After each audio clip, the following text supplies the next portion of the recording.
সুপ্রিয় শিক্ষার্থীবৃন্দ, আসসালামু আলাইকুম ওয়া রাহমাতুল্লাহি ওয়া বারাকাতুহু। শিমুল মেমোরিয়াল নর্থ স্কুল এন্ড কলেজে প্রথম শ্রেণীর ইসলাম ও নৈতিক শিক্ষা ক্লাসে ছোট্ট সোনামণিদের স্বাগত। ছোট্ট সোনামণিরা, আশা করছি আল্লাহর অশেষ মেহেরবানিতে পরিবারের সবাইকে নিয়ে ভালো আছো, সুস্থ আছো, নিরাপদে আছো। আলহামদুলিল্লাহ, আমিও আল্লাহর অশেষ মেহেরবানিতে ভালো আছি। ছোট্ট সোনামণিরা, অবশ্যই তোমরা করোনাকালীন এই সংকটময় মুহূর্তে স্বাস্থ্যবিধি মেনে চলবে। আধা ঘন্টা পর পর অন্তত 20 সেকেন্ড ধরে হাত পরিষ্কার করবে। প্রয়োজন ছাড়া অবশ্যই বাড়ির বাইরে যাবে না। প্রিয় শিক্ষার্থীরা, আজকের ক্লাস উপস্থাপনায় আছি আমি মোহাম্মদ মিজানুর রহমান, সহকারী শিক্ষক, ইসলাম ও নৈতিক শিক্ষা, Shimul memorial north school and college, Rajshahi. ছোট সোনামণিরা, আজকের ক্লাসের শুরুতে আমরা ক্লাস শুরু করছি লিখিত আইটেম দিয়ে। তাহলে তোমরা সবাই আজকে শীট হাতে নিয়ে নাও, আমরা বোর্ডে লেখা শুরু করি। ছোট সোনামণিরা, তাহলে আমরা শুরু করছি 1 নম্বর আইটেম দিয়ে। 1 নম্বর আইটেমে কি লেখা আছে লক্ষ্য করো। ত থেকে ফা পর্যন্ত আরবি হরফগুলো লিখি। তাহলে আমরা কিভাবে লিখব? ত, জ, আই, ওয়াই, ফা, এই 5টি হরফ আজকে আমরা আবার কি লেখা শিখবো এবং কি রিভিশন দেব, দেখি আমাদের লেখা আরো সুন্দর হয় কিনা। তাহলে শুরু করছি, তোমরা আমার সঙ্গে সঙ্গে তোমাদের শিটে লেখা শুরু করো। শুরুতে আমরা লিখছি ত। ছোট সোনামণিরা লক্ষ্য করো, শুরুতে আমরা লিখি একটি আলিফ। দেখো এটি আলিফ লিখেছি। এরপর নিচ থেকে আমরা উপরে মাঝামাঝি নিব, নেওয়ার পর এভাবে আমরা নিচে ঘুরিয়ে দেব। তাহলে কি হয়ে গেল? ত। তর উপরে নুক্তা নেই। এরপর লিখবো আমরা জ। জ লেখারও ঠিক একই নিয়ম। এটা আলিফ লিখলাম, নিচ থেকে নিয়ে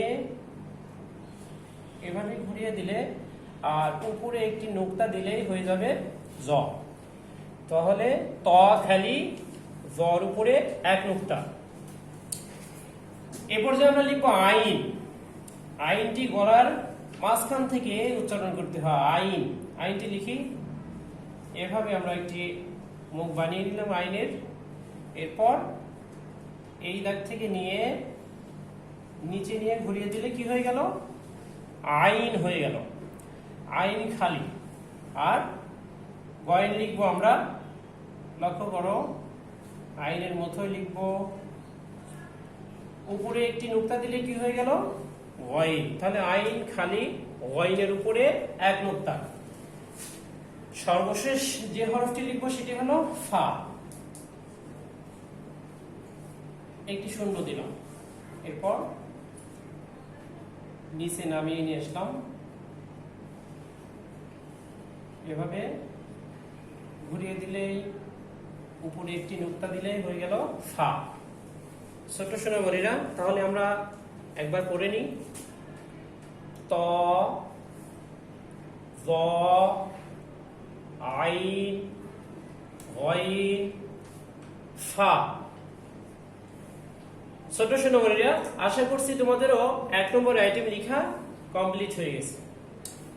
এরপর যে আমরা 2 নম্বর আইটেম শুরু করি। 2 নম্বর আইটেমে বলা হয়েছে, লক্ষ্য করো, নিচের আরবি হরফের পাশে বাংলা উচ্চারণ লিখি। তাহলে শুরুতে আমরা হরফগুলো চিনে নিই। এ হরফটির নাম আইন, এ হরফটির নাম ত, আর এ হরফটির নাম ফা। তাহলে এখন আমরা বাংলা উচ্চারণ লিখে ফেলি। শুরুতে আইন লিখি। আইনের উচ্চারণ হলো, আমার সঙ্গে সবাই বলবে এবং লিখবে, সরিয়া হস্যই দন্ত ন, আইন।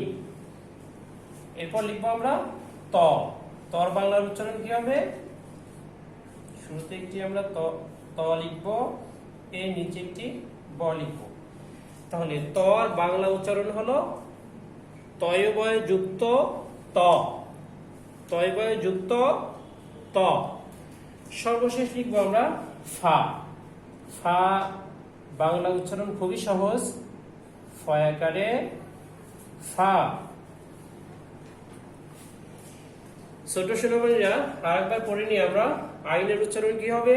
শয়া রস্বই দন্তন ন, আইন।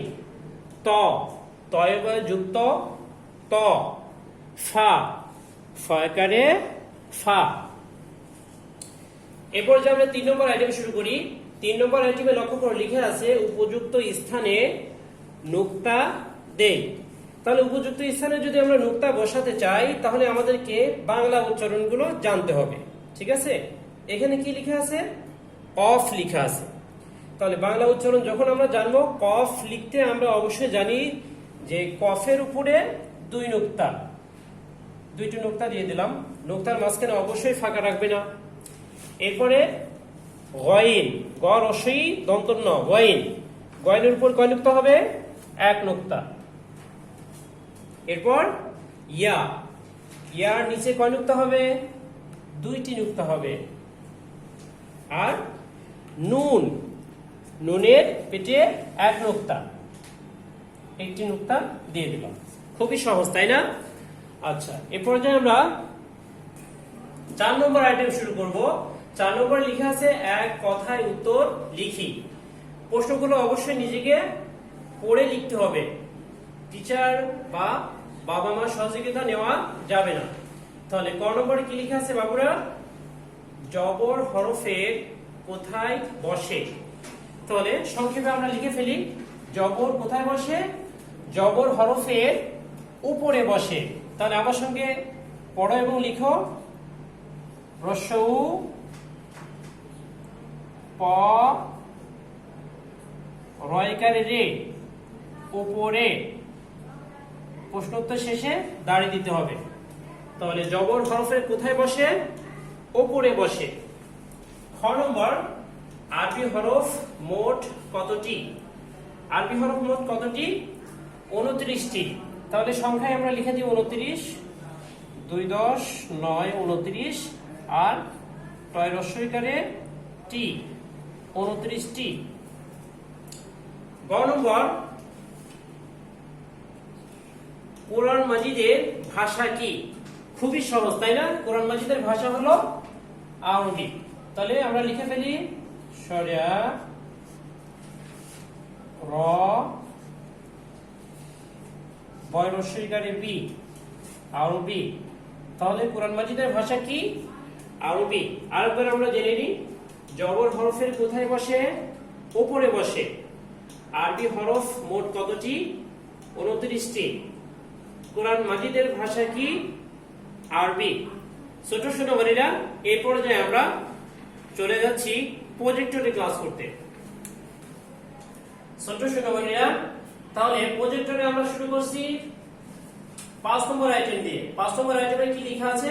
5 নম্বর আইটেম লক্ষ্য করো, নিচের প্রশ্নের উত্তরগুলো মুখে মুখে পড়ি।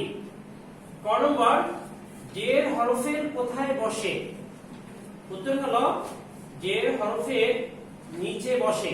ছোট সোনামণিরা, তোমরা মনে রাখবে জবর এবং পেশ হরফের উপরে বসে, আর শুধুমাত্র জের হরফের নিচে বসে। তাহলে জবর ও পেশ কোথায় বসে?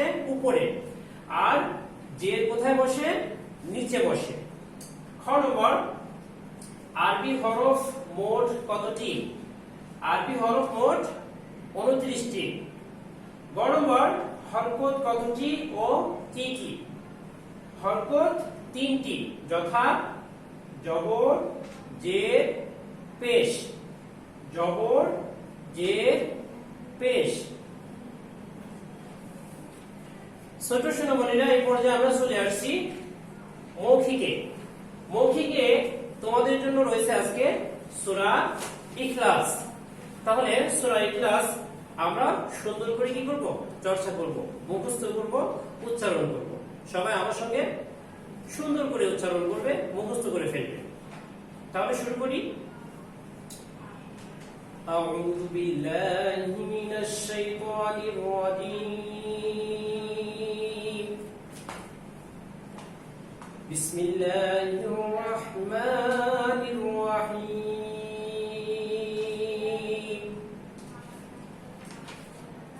قل هو الله أحد الله الصمد لم يلد ولم يولد ولم يكن له كفوا أحد ছোট সোনামণিরা আমরা আরেকবার সূরাটি তিলাওয়াত করি قل هو الله أحد الله الصمد لم يلد ولم يولد ولم يكن له كفوا أحد صدق الله العظيم ছোট সোনামণিরা আজকে যে আমরা সূরা ইখলাস পড়লাম তিলাওয়াত করলাম এটি শুধুমাত্র মৌখিকের জন্য এটি তোমাদের লিখতে হবে না ঠিক আছে তোমরা অবশ্যই আরো সুন্দর করে বাসায় চর্চা করবে প্রিয় শিক্ষার্থীরা আজকের আলোচনা এখানে শেষ করছি আর শেষ করার পূর্বে আবারও তোমাদের স্মরণ করিয়ে দিচ্ছি যে আজকের ক্লাসের উপর আগামী দিন তোমাদের রিভিশন ফিডব্যাক নেওয়া হবে ঠিক আছে তাহলে সুন্দর রিভিশন ফিডব্যাক দিতে হলে অবশ্যই তোমরা বাসায় আজকের ক্লাসটি আবারও চর্চা করবে অধ্যয়ন করবে ঠিক আছে আর আগামী দিন আবারও নতুন ক্লাস দেখার আহ্বান জানিয়ে এখানে শেষ করছি সবাই সুস্থ থাকবে নিরাপদে থাকবে ভালো থাকবে ওয়াফি দাওয়ানা আলহামদুলিল্লাহি রাব্বিল আলামিন আসসালামু আলাইকুম ওয়া রাহমাতুল্লাহি ওয়া বারাকাতুহু